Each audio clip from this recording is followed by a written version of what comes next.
maybe the people that don't know may stand there and say, I'll do that, I will do that, and that. But for us who are in the municipality, who are long in the local service, local government services, we know very well that development drives from the grassroots. The 17 nominated APRC candidates for councillorship had their nominations accepted by the IC returning officer, Robert Anthony Seca, after a thorough scrutiny of their documents. Yes, I hereby say that all the columns have been filled in your nomination form, and you fulfill all the requirements, and your papers have been accepted. So your nomination for the forthcoming election, local government elections, is accepted. But as I said to them, your first candidate, you will go out to campaign. We ask you to work with your people to act responsibly in everything that you say and whatever you do. The nominated candidates, few of them for the first time, others in their second and third, told GRTS why and how they won the confidence and support of their people. I have done some development, but still there are the critical areas which I need to develop. I need to develop. So I'll try by all means and do that development for them. But I have done so much for my people to gain their confidence to bring me back for them. A lot of them. I cannot give you fear.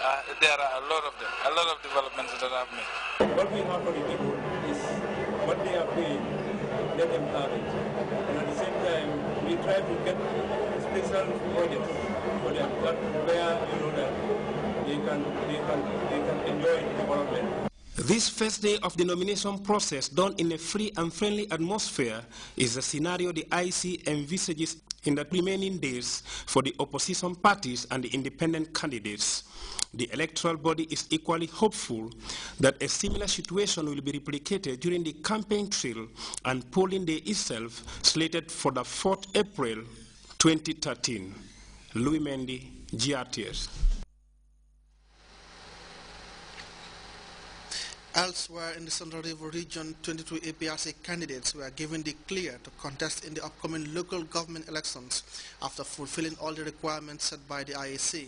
Mohamed Jallo is in Janjambure and reports most of the candidates are incumbents, with few women vying for the seats up for grabs. Commission Regional Office in Janjambure was a beehive of activity this morning as hundreds of supporters of the ruling Alliance for Patriotic Reorientation and Construction accompanied their candidates amidst great fanfare to present their papers for nomination. In all, 22 candidates followed each other in quick succession to present their papers before the IEC Central River Regional Chief Ali Momar Njai for nomination. The first to be nominated was Ibrahima Janko Foon of Janjambure Ward, who flanked by the chief of the area, the Regional Governor Gani Toure, the Minister of Petroleum Tenem Ba Jaite, and the APRC Desk Officer Honorable Senin Bai, amongst many others, fulfilled all requirements and was declared duly fit to contest the polls.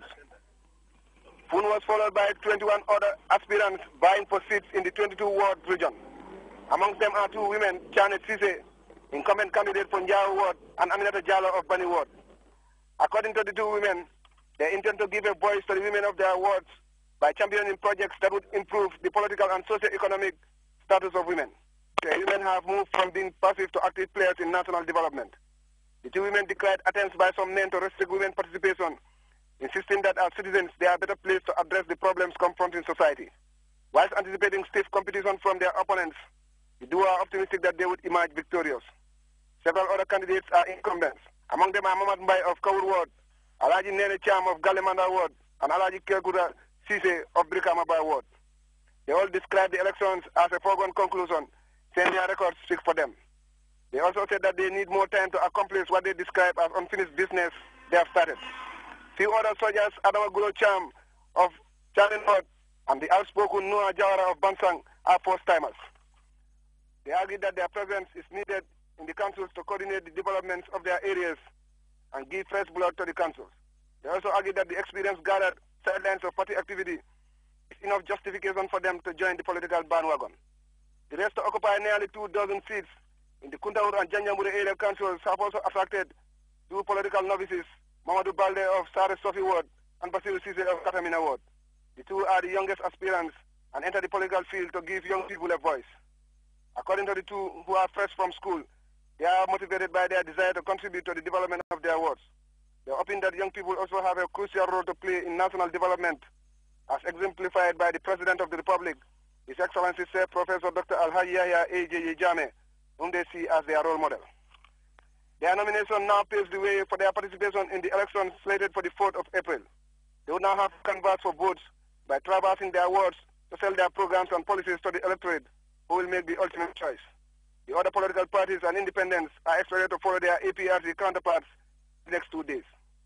Mamadou Diallo, reporting from the IEC Regional Center in Janjambure for GRTS.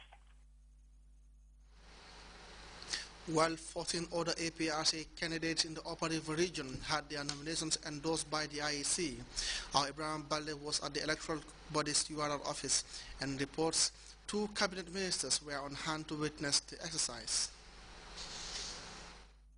Virtually all 14 candidates nominated by the ruling APRC party from 7 districts in the Upper River region this afternoon said they want to focus on development and consolidate the gains recorded by government in the area of infrastructure and agriculture to improve the living conditions of the people.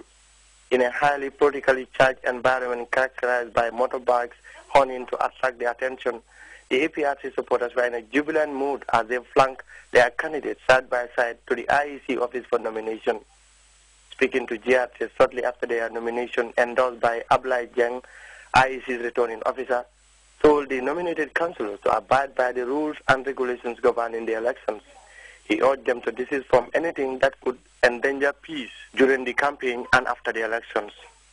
As part of the procedures, the returning officer had to thoroughly verify the various documents required for the nomination process before giving it a clean bill of health.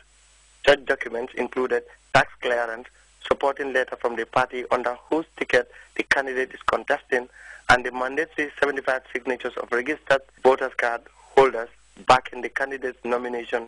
After their nomination, the APRC councillors told me rehabilitation, back to the land call, and efficient and effective management of taxpayers' money will be the dominant theme in their campaign to win hearts and minds ahead of the April 4th local government elections. APRC liaison officers deployed at URR for the nomination Momodu Akibayo and Balagaba Jahumpa, who double as ministers of regional governments, lands and traditional rulers, and health and social welfare, expressed confidence that the APRC candidates are going to sweep the polls on April 4th. Bayo went down memory lane and cited the numerous development projects initiated by the APRC government, arguing that under the leadership of His Excellency Sir Professor Alhaji Dr. A.J. Jammeh, the Gambia has witnessed remarkable developments. Responding to the development concerns raised by the councillors, Honorable Balagaba Jahumpa urged the electorate to continue voting for the APRC for continued progress. The nomination was attended by Governor Alhaji Omar Khan, APRC National Assembly members in the Upper River region, Sefolu, and hundreds of APRC militants. Ibrahim Balde, GRTS in Base in the Upper River region. The Office of the Honorable Speaker of the National Assembly informs the general public that the annual state opening of the National Assembly, marking the beginning of the 2013 legislative year, is slated for Thursday, 28th March 2013 at 10 a.m. prompt at the National Assembly Chambers, Independence Drive, Banjul. A media dispatch from the National Assembly states that His Excellency Sheikh Professor Alhaji Dr. Yahya A.J. Jammeh, President of the Republic of the Gambia and Commander-in-Chief of the Gambia Armed Forces, shall perform the statutory opening as required by Section 77(1) of the 1997 Constitution of the Gambia. His Excellency the President, the release arts, shall address the National Assembly on the Gambia government's development policy and programs, including government's plan for new legislations during the course of the year 2013 legislative year. We'll be back with stories from outside the country right after this break.